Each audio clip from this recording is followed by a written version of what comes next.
Welcome to Course 1, Unit 1, Lesson 1. What is value investing? In this lesson, we're going to have three objectives. The first objective is the difference between value trading and value investing, the difference between an asset and a liability, and who created value investing. So to get this started, we're going to go ahead and go to a person's site called Kyle McDonald. Okay, so here I am at Kyle McDonald's website called One Red Paperclip, and what he did was he had an experiment where he started off with one red paperclip and he wanted to see if he could trade that up in value and see what the item was that he could trade it into. So he started off with one red paperclip, and as you look at his site, we'll click on the next thing that he traded the paperclip for. And as he was trying to go up in value, let's just say that his paperclip was worth maybe 5 cents. So he traded up to a fish pen was the next item. So let's just say the fish pen was worth $1. So we'll click and see what he traded the fish pen for here. And he traded the fish pen for what looks to be a doorknob. And so he kept trading items up and up and up. And he started off, as you look at his little timeline here with the pictures, you can see where he started off with the paperclip to the fish pen to the doorknob to like a Coleman stove. And each item kept progressively getting more valuable, clear up to a house. And he traded all of those items within a year to a year and a half. And something that he understood was that he knew what the value of the next item that he was trading up into, what it was worth, and so he just took advantage of that until he actually owned a home. So let's go to some slides and pick this apart and see what was actually going on. So this is the big question: was Kyle McDonald conducting value trading or value investing? Since this first lesson is about value investing, you probably have a pretty good idea of where I'm going with this, in that Kyle was actually doing what I would call value trading. There's a pretty big difference between value investing and value trading, in my opinion. So let's go ahead and take a look at this. So, okay, when he made that trade with the other person for that fish pen, when that trade happened, that fish pen, as he held that and he was waiting to trade that for the doorknob, let's say that that was over a 10-day period. As he was holding that fish pen, immediately after the trade with the paperclip, that 10 days that he held onto that fish pen, did the fish pen become more valuable during that time period? During those 10 days, did the fish pen, let's just say it was worth $1. Over that 10-day period, did the fish pen now become worth $1.10? Or, let's say he held that fish pen for a year. Would the fish pen then become worth $1.10 or $1.20? Or would it still be generally worth $1, not to include the inflation on it? And to answer that, you'd obviously have to say that the fish pen did not grow in value while he held it. It just pretty much stayed exactly the same. It didn't grow in value at all. So that's why I would say that this is value trading opposed to value investing. So as we look at that difference of that growth while you're holding the item or the asset, you're going to find that an asset, if you'd hold an asset throughout that trading period, it would not only hold its value, but it'd also grow in value and put more money in your pocket. So in order to understand value investing, we have to step in here and figure out what is an asset, okay? Because the fish pen, that's not an asset. That's just an item that's going to continue to hold its value. So as we look at these four items on the screen, you can see in the top left there's a house, okay? Would you say that that's an asset or not? Now, a lot of people will argue that a house is an asset. I would not argue that. I would say that it is not an asset. It simply maintains its value. As you look at the next spot over there, this is an apartment building. Now, this is something that we can consider an asset, because after you buy this is going to continue to put more and more money into your pocket. Okay, I put the microwave in here as a representation of a patent. Let's say you had a patent on a part inside of the microwave.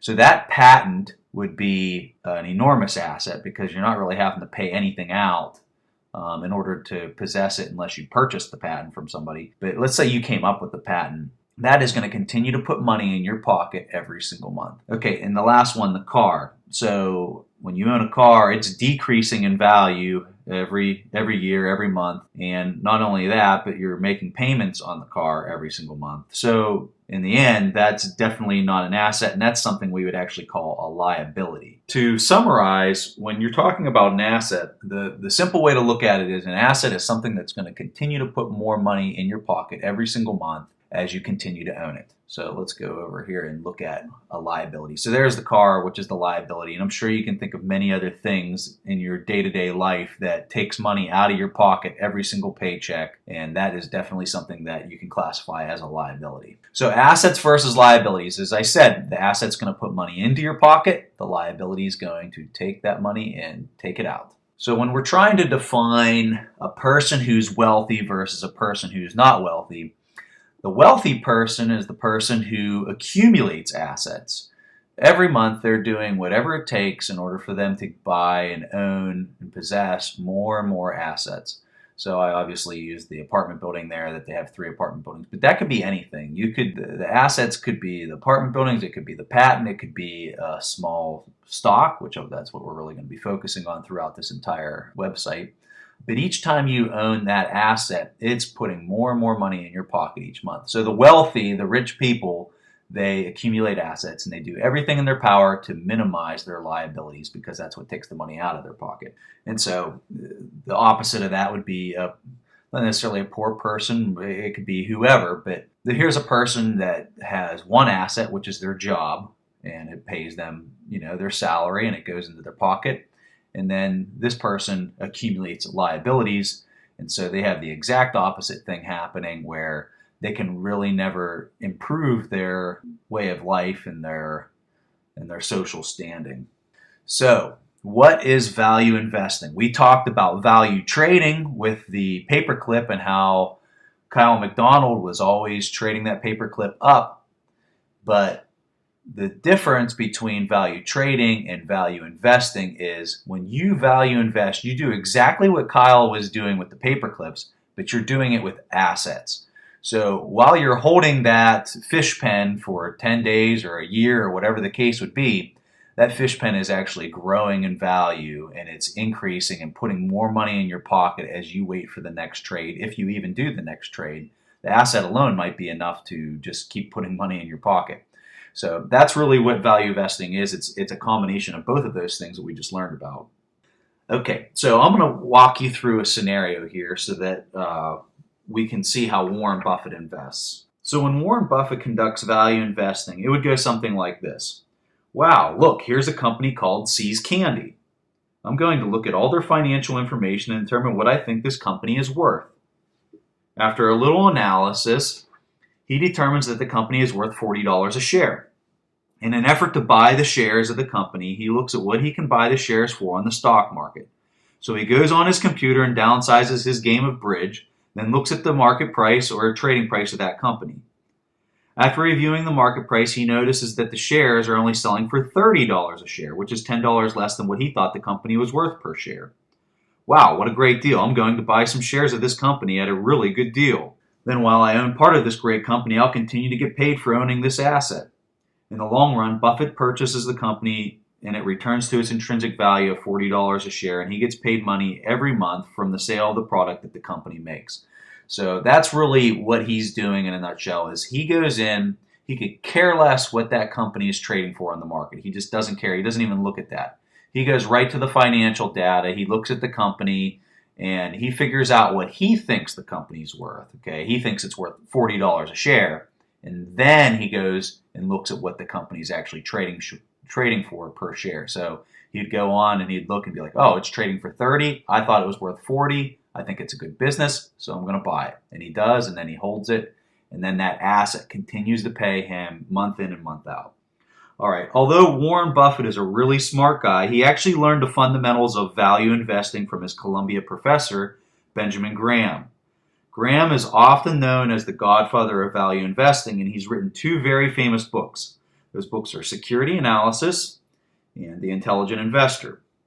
Both of these books are what Warren Buffett mostly attributes his investing knowledge from. The problem with both of these books are they're not entry-level investing books, so they're hard to understand, and if you're a beginner, it's not going to be easy. So that's where we come into the picture. The purpose of this site, buffettsbooks.com, is to teach you how to invest like Warren Buffett. But what we're really doing is taking the complex ideas and lessons from Benjamin Graham's books and teaching them to you in an easy to understand and interactive format. In the end, you'll learn the elements of value investing so you can invest just like Buffett and Benjamin Graham. Okay, so in this lesson we covered 3 course objectives, and they were the difference between value trading and value investing, which we learned we want to be doing the value investing. What the difference is between an asset and a liability, and we know we want to accumulate as many assets as possible. And the third was who created and uses value investing, and that was obviously Benjamin Graham and Warren Buffett. The key terms that we learned in this lesson were value investing, assets, liabilities, and intrinsic value. As a note from the first lesson, I want to highlight that at the bottom of each lesson page is the location where all the key vocabulary is kept. If you click on the term, a pop-up box will appear and the definition for that term will pop in there. If you'd like to read more on Kyle McDonald's Red Paperclip story, feel free to click on the link below for his book. It'll take you to Amazon if you're interested in buying that. Okay, so thanks for watching, and I'll see you in the next lesson.